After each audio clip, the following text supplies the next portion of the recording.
Okay. Let's start now.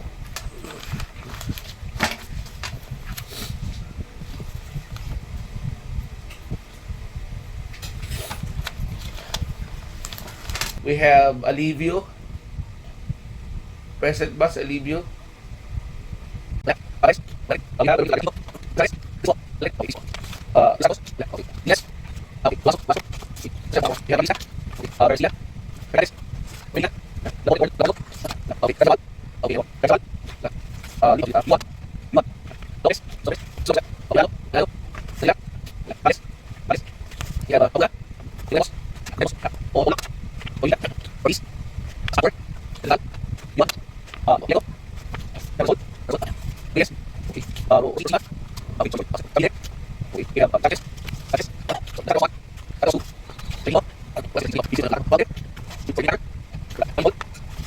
Pasensya na at ako'y punga. Ako ay masamang pakiramdam. Anyway, so I'm going to share with you the screen. Where is that screen? So let's proceed now to the writing critiques here. Okay, this is the topic that we're going to tackle for the for the finals. Okay, writing critiques. So let's have first the successful critiquing begins with the reading. You know the reason sometimes your teacher always telling you that you are going to read, of course, with comprehension. You know how to read, you know. But the problem is, did you understand your reading? Okay. What you're going to do, of course, are the following to make your reading successful. Number one, so of course, you read the entire article and trying to identify the writer's main point. When you were in high school, when your teacher told you to make a summary, for example, of the Noli Me Tangere, what you do is what? You copy the first part of Noli, and then the middle part, and then the end part. And then you're going to submit that to your teacher. Okay? But that is not the way you're going to make a summary or to read an article. You read the entire article first, or if there is a need to reread the entire article, why not? Okay? So try to identify the writer's main point. You're going to try, of course, to recognize, okay, what's really the main point of, for example, of the writer, okay, of this author. Okay? So next, of course, you're going to look up that familiar words and then carefully and slowly read the article again. Okay, whether you like it or not, sometimes you encounter, okay, unfamiliar words. But what you're going to do, class, is what? To look for the meaning of that unfamiliar word so that you will know that unfamiliar words, or you're going to ask persons in authority. So I've told you before, your terminologies used in the engineering is different from the terminologies used by those people or by those students in the medical field, or even in education or whatsoever, or even in the arts. So in other words, do not make bida-bida, okay, that you know a particular words and then you're going to use that in a sentence. You ask, okay, ask permission. And then after you read, after you understand the whole reading or the whole, for example, journal, you're going to summarize, okay, based on your understanding. For example, chapter 1, you read chapter 1, reread that chapter, and then that's the time that you're going to write. Okay? And then next, check out the author's credentials and the reliability, of course, of the source. You ask yourself, who is the author? Okay, ask yourself, who is the author? Is the author trustworthy? Has a trustworthy quality as a writer? You're gonna ask that. That's really very important. And then, of course, the reliability of the sources, or what we call as the qualities, okay, by these, for example, by these authors. And then read the article one more time to analyze how the author has supported his ideas, okay? You're going to closely check,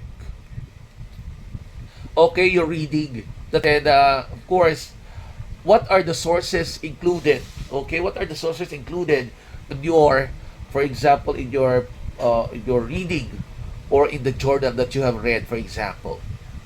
And then you're going to read the article one more time, then you analyze again. The author supported his or her ideas. Does the author supported his or her ideas? What now is a critique?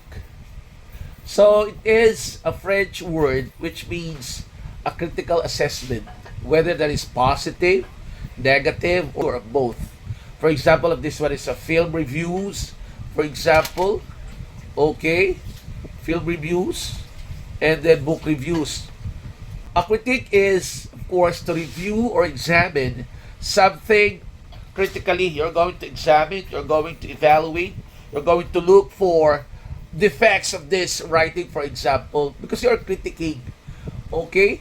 You're not just going to read for nothing. But of course, you're going to read because you have, for example, you have the objective, you have the purpose why you read that particular, for example, statement or essay or journal. Okay? Critique also is a systematic way of highlighting weaknesses and strengths and its applicability to practice. Okay?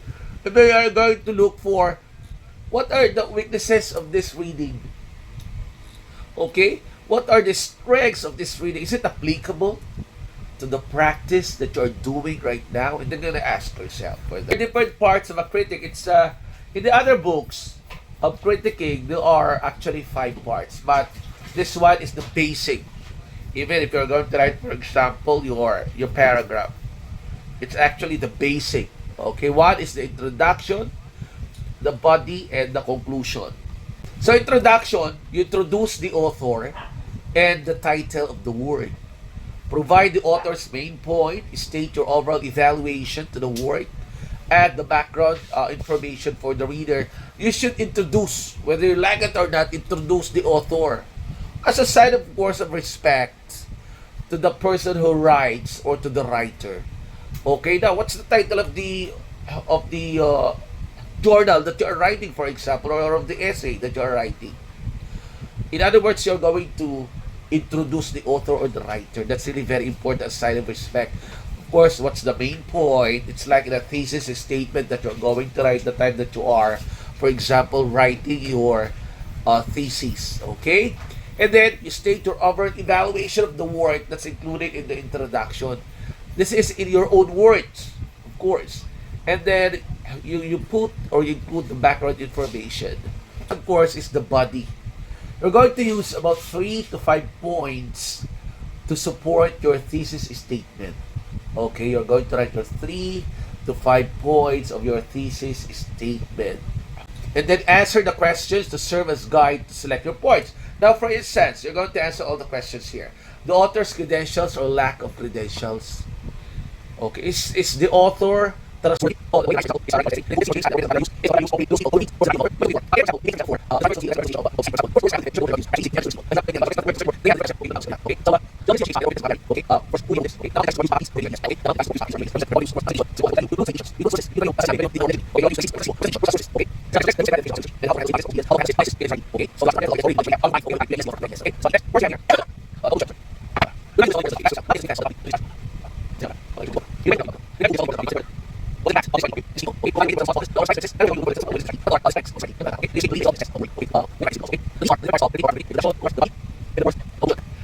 Let's proceed now to the simplest structure.